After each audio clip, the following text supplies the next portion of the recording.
দেশের রাজনীতিতে হঠাৎ করে এক নতুন এবং চমকপ্রদ মোড় এসেছে। এতদিন যারা ভাবছিলেন নির্বাচন শেষ, ফলাফল ঘোষণা হয়ে গেছে এবং সব হিসেব নিকেশ ঠুকে গেছে, তাদের জন্য এবার বিশাল এক বার্তা নিয়ে হাজির হয়েছে এই ঘটনা। ভোট কারচুপির অভিযোগ আমাদের দেশের রাজনীতিতে নতুন কিছু নয়, কিন্তু এবার শুধু মুখে অভিযোগ বা প্রেস কনফারেন্স করে দায়সারা নয়, একেবারে অকাট্য প্রমাণ সহ আইনি লড়াইয়ে নেমেছে জামায়াতে ইসলামী। হ্যাঁ, ঠিকই শুনছেন, রাজপথে কোনো জ্বালাও পোড়াও নয়, কোনো হরতাল অবরোধ নয়, সাধারণ মানুষের কোনো রকম জনদুর্ভোগ সৃষ্টি না করে একদম নীরবে কিন্তু অত্যন্ত কঠোরভাবে তারা এবার আদালতের দ্বারস্থ হয়েছে।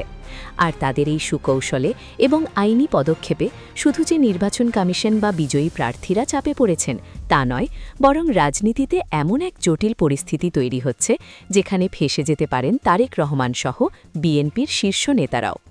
কিভাবে এই আইনি লড়াইয়ের জেরা করে অন্যদের পাশাপাশি বিএনপির শীর্ষ নেতৃত্ব বিপাকে পড়তে পারে, সেই পেছনের গল্পটাই আজ আমরা জানব। শুরু থেকে শেষ পর্যন্ত ঘটনাগুলো বিশ্লেষণ করলে আপনি বুঝতে পারবেন কেন এই পদক্ষেপটি বাংলাদেশের নির্বাচনী ইতিহাসে একটি বড় ধরনের মাইলফলক হতে যাচ্ছে। ত্রয়োদশ জাতীয় সংসদ নির্বাচনের পর থেকেই সারা দেশে একটি থমথমে পরিস্থিতি বিরাজ করছিল। নির্বাচনের ফলাফল নিয়ে অনেক দলের ভেতরেই ক্ষোভ ছিল, হতাশা ছিল, সাধারণ মানুষে অভাব ছিল। এবার হয়তো আবারও রাজপথে বড় ধরনের কোনো সংঘাত দেখা যাবে। রাজনীতি মানেই তো আমাদের দেশে গাড়ি ভাঙচুর, রাস্তা অবরোধ আর সাধারণ মানুষের ভোগান্তি। কিন্তু এবার ঘটল সম্পূর্ণ উল্টো ঘটনা। নির্বাচনে কারচুপির গুরুতর অভিযোগ থাকার পরও জামায়াতে ইসলামী অভাবনীয় ধৈর্যের পরিচয় দিয়েছে। তারা এতদিন একেবারে চুপচাপ ছিল, পরিস্থিতি পর্যবেক্ষণ করছিল এবং নীরবে নিজের প্রমাণগুলো গোছাচ্ছিল। দলের নেতাকর্মীরা কোনো ধরনের উস্কানিতে পা দেননি, তারা রাজপথে নেমে কোনো হরতাল দেননি, সাধারণ খেটে খাওয়া মানুষের কোনো দুর্ভোগ যানজট সৃষ্টি করেননি।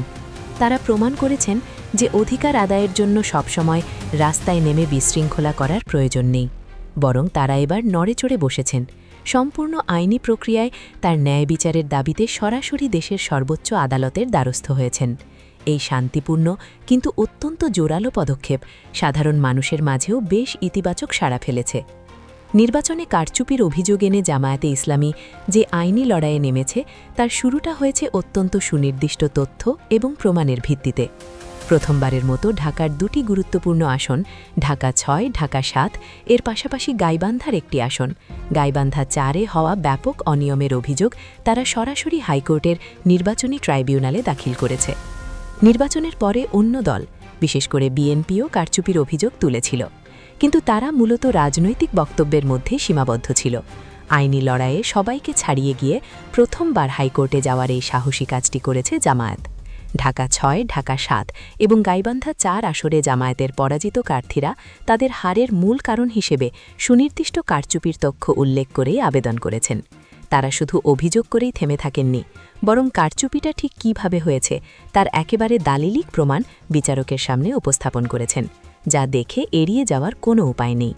ট্রাইব্যুনালে জামায়াতের আইনজীবীরা যেসব প্রমাণ উপস্থাপন করেছেন তা দেখে যে কেউ অবাক হতে বাধ্য। নির্বাচনী নথিপত্রগুলোতে এমন সব ভুল এবং অসঙ্গতি পাওয়া গেছে যা কোনোভাবেই স্বাভাবিক নয়। নিউজ ডকুমেন্টারি উদাহরণস্বরূপ, নির্বাচনী ফলাফলের কাগজপত্র যেখানে স্পষ্টভাবে ভোটকেন্দ্রের নাম বা সেন্টার নাম্বার লেখা থাকার কথা, সেখানে দেখা গেছে সেই নির্দিষ্ট সেন্টারের নামই নেই। শুধু তাই নয়, নিয়ম অনুযায়ী এই তথ্যগুলো একটি নির্দিষ্ট ফরম্যাটে প্রিন্টেড থাকার কথা, কিন্তু বাস্তবে দেখা গেছে সেখানে কোনো প্রিন্টেড তথ্য নেই, বরং হাতে লেখা বা ঘষামাজা করা কিছু অস্পষ্ট তথ্য দেয়া হয়েছে, যা সরাসরি জালিয়াতির ইঙ্গিত দেয়। এই ধরনের কাগজপত্রে সেন্টারের নাম না থাকা মানে হলো ওই ফলাফলগুলো আসলে কোথা থেকে এসেছে তার কোনো বৈধ ভিত্তি নেই। এই বিষয়গুলো যখন মাননীয় আদালতের সামনে তুলে ধরা হলো, তখন বিচারকরা অবাক হয়েছেন। এই সুস্পষ্ট নিয়মগুলো দেখার পর মাননীয় আদালত পুরোপুরি সন্তুষ্ট হন যে এখানে বড় ধরনের কোনো জালিয়াতি হয়েছে এবং এটি তদন্তের দাবি রাখে। আদালত এই সন্তোষের পরপরই শুরু হয় আইনি অ্যাকশন। হাইকোর্ট ডিভিশন জামায়াতের এই অভিযোগগুলো শুধু গ্রহণই করেননি, বরং তারা সংশ্লিষ্টকের বিরুদ্ধে নোটিশ ইস্যু করেছেন। এর চেয়েও বড় যে ঘটনাটি ঘটেছে তা হল হাইকোর্ট সাথে সাথে একটি কঠোর নির্দেশনা দিয়েছেন। তারা নির্দেশ দিয়েছেন যে এই 3টি আসনের যতগুলো ব্যালট পেপার আছে, যতগুলো রিজার্ভ সিট ব্যবহার না করা ব্যালট আছে এবং নির্বাচনের সাথে সংশ্লিষ্ট যা যা নথিপত্র আছে সেগুলো সব অবিলম্বে কোর্টের কাস্টাডিতে বা আদালতের হেফাজতে নিতে হবে।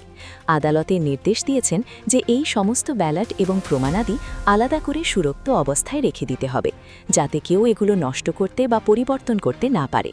আদালতের একটি নির্দেশে এই কারচুপির সাথে জড়িতদের মাঝে রীতিমতো আতঙ্ক ছড়িয়ে পড়েছে, কারণ ব্যালট পেপার একবার আদালতের হেফাজতে চলে যাওয়া মানে হলো এখন আর চাইলেও পিছনের দরজা দিয়ে কিছু বদলানোর সুযোগ নেই। আদালত শুধুমাত্র ব্যালট পেপার জব্দ করার নির্দেশ দিয়েই থেমে থাকেননি। তারা এই মামলাগুলির পরবর্তী শুনানির জন্য খুব দ্রুত সময় নির্ধারণ করে দিয়েছেন। আদালত পুনরায় খোলার অর্থাৎ রিওপেনিংয়ের ৩ তারিখ এবং ১০ তারিখ এই মামলাগুলির পরবর্তী ডেট ধার্য করা হয়েছে। এর মানে হল বিষয়টি নিয়ে আদালতও বেশ গুরুত্ব দিচ্ছেন এবং দ্রুত একটি নিষ্পত্তির দিকে এগোতে চাইছেন।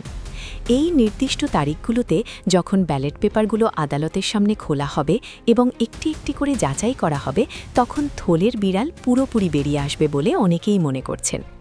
এতদিন যারা ভেবেছিলেন নির্বাচন করে পার পেয়ে গেছেন, আদালতের এই দ্রুত পদক্ষেপ তাদের সেই স্বস্তিতে বড় ধরনের আঘাত এনেছে। সাধারণ মানুষও এখন অধীর আগ্রহে অপেক্ষা করছে এই তারিখগুলোর দিকে দেখার জন্য, যে আইনি প্রক্রিয়ায় কিভাবে সত্য বেরিয়ে আসে। আপনাদের হয়তো মনে হতে পারে জামাত শুধু এই 3টি আসন নিয়ে লড়াই করছে, কিন্তু বিষয়টা মোটেও সেরকম নয়। এটি তো কেবল শুরু। জামায়াতে ইসলামী অত্যন্ত সুপরিকল্পিতভাবে মোট 32টি আসনে কারচুপি সুনির্দিষ্ট অভিযোগ এনে হাইকোর্টে লড়াই করার বিশাল প্রস্তুতি নিয়েছে। ইতোমধ্যে তাদের আনুষ্ঠানিক যাত্রা শুরু হয়েছে। এই প্রথম 3টি আসনের মামলার মধ্যে দিয়ে তাদের আইনজীবীদের কাছে ইতোমধ্যে 10টির মতো আসনের সমস্ত তথ্য প্রমাণ এবং ফাইল রেডি আছে। আগামী রোববারই আরও 6টি আসনের মামলার গুরুত্বপূর্ণ শুনানি হতে যাচ্ছে। অর্থাৎ একে একে 32টি আসনের সবকটিতেই তারা ট্রাইব্যুনালের মুখোমুখি হবে। একসাথে এতগুলো আসনের বিরুদ্ধে আইনি লড়াইয়ে নামার এই ঘটনা বাংলাদেশের রাজনৈতিক ইতিহাসে সত্যি বিরল। এই আইনি লড়াইয়ের সবচেয়ে রহস্যজনক দিকটি হল পোস্টাল ভোটের হিসাব। নিউজ ডকুমেন্টারি জামায়াতের পক্ষ থেকে ট্রাইব্যুনালে জানানো হয়েছে যে এই নির্বাচনগুলোতে প্রায় 6 থেকে 7 হাজার পোস্টাল ভোট ছিল, যেগুলোকে সম্পূর্ণ অন্যায়ভাবে বাতিল দেখানো হয়েছে। পোস্টাল ভোট সাধারণত সরকারি কর্মকর্তা, আইনশৃঙ্খলা রক্ষাকারী বাহিনীর সদস্য বা যারা নির্বাচনের দিন ডিউটিতে থাকেন তারা দিয়ে থাকেন। এত বিপুল সংখ্যক পোস্টাল ভোট কোনো কারণ ছাড়াই বাতিল হয়ে যাওয়াটা অত্যন্ত সন্দেহজনক। জামায়াতের আইনজীবীদের মতে এই বাতিল হওয়া ভোটগুলোর বেশিরভাগই তাদের পক্ষে ছিল, আর ঠিক সেই কারণে একটি নির্দিষ্ট মহলকে সুবিধা পাইয়ে দেওয়ার জন্য উদ্দেশ্যপ্রণোদিতভাবে এই ভোটগুলোকে বাতিল করা হয়েছে। এই বিষয়টি আদালতের সামনে তুলে ধরে তারা তাদের পরবর্তী অ্যাপ্লিকেশনে একটি জোরালো দাবি জানাতে যাচ্ছেন। তাদের সেই মূল দাবিটি হল এই বাতিল হওয়া ভোটসহ সমস্ত ভোট পুনরায় গণনা বা আউট করা। এখন আসা যাক সবচেয়ে গুরুত্বপূর্ণ এবং চাঞ্চল্যকর প্রশ্নে। জামায়াতের এই আইনি লড়াইয়ে বিএনপি শীর্ষ নেতারা, বিশেষ করে তারেক রহমান, কিভাবে ফেঁসে যেতে পারেন? নির্বাচনের সময় বিএনপিও কারচুপির অভিযোগ তুলেছিল, কিন্তু মাঠ পর্যায়ে রাজনৈতিক হিসাব নিকাশ অনেক সময় ভিন্ন কথা বলে। রাজনীতিতে পর্দার আড়ালের চুক্তি বা গোপন আতাত নতুন কিছু নয়। যদি হাইকোর্টের এই ট্রাইব্যুনালে 32টি আসনের ব্যালট পেপারগুলো একে একে পুনরায় গণনা করা হয়, তবে শুধু যে সরকারি বলের কারচুপি ধরা পড়বে তা নয়। অনেক আসনই হয়তো দেখা যাবে স্থানীয় পর্যায়ে বিএনপি নেতারা বা তাদের সমর্থিত প্রার্থীরা কোনো না কোনোভাবেই কারচুপি প্রক্রিয়ায় সুবিধাভোগী ছিলেন, অথবা জামায়াতকে ঠেকাতে গিয়ে তারা এমন কিছু পদক্ষেপ নিয়েছিলেন যা এখন ব্যালট পেপারের হিসাবে ধরা পড়ে যাবে। যদি দেখা যায় যে নির্দিষ্ট কিছু আসনে জামায়াতের নিশ্চিত বিজয় ঠেকাতে বিএনপির হাইকমান্ড ইশারায় কোনো গোপন সমঝোতা হয়েছিল এবং সেই অনুযায়ী ভোটের ফলাফল পরিবর্তন করা হয়েছিল, তবে সেই দায় থেকে বিএনপির শীর্ষ নেতৃত্ব কোনোভাবেই বাঁচতে পারবেন না। আদালতের নিরপেক্ষ তদন্তে যদি এমন কোনো আতাতের প্রমাণ বেরিয়ে আসে, তবে রাজনৈতিক এবং আইনি উভয় দিক থেকেই তারেক রহমান সহ বিএনপির শীর্ষ নেতাদের জন্য সেটি হবে এক বিশাল অশনি সংকেত। জামায়াতের এই অত্যন্ত গোছানো এবং সুশৃঙ্খল আইনি লড়াইয়ের প্রভাব ইতিমধ্যে রাজনীতির অন্যান্য ক্ষেত্রেও পড়তে শুরু করেছে। তারা যেভাবে আদালতের মাধ্যমে প্রতিকার পাওয়ার পথ তৈরি করেছে তা দেখে এখন অন্যরাও উৎসাহিত হচ্ছেন। এর একটি বড় প্রমাণ হল বগুড়া ৬ এবং শেরপুর ৩-এর নির্বাচনের ফলাফল নিয়ে নতুন করে ওঠা বিতর্ক। এই দুটি আসনের নির্বাচনে গণভোট যুক্ত করার দাবি জানিয়ে নির্বাচন কমিশন বা ইসিকে লিগ্যাল নোটিশ পাঠিয়েছেন এক আইনজীবী। অর্থাৎ জামায়াত যে আইনি প্রক্রিয়ার সূচনা করেছে তার ঢেউ এখন দেশের বিভিন্ন প্রান্তে ছড়িয়ে পড়েছে। মানুষ বুঝতে পারছে যে রাস্তায় নেমে ভাঙচুর করার চেয়ে সঠিক প্রমাণ নিয়ে আদালতের কাছে গেলে অনেক বেশি কার্যকরী ফলাফল পাওয়া সম্ভব। এটি দেশের আইনি কাঠামো এবং বিচার ব্যবস্থার প্রতি মানুষের আস্থা ফিরিয়ে আনার ক্ষেত্রেও একটি বড় ভূমিকা রাখছে।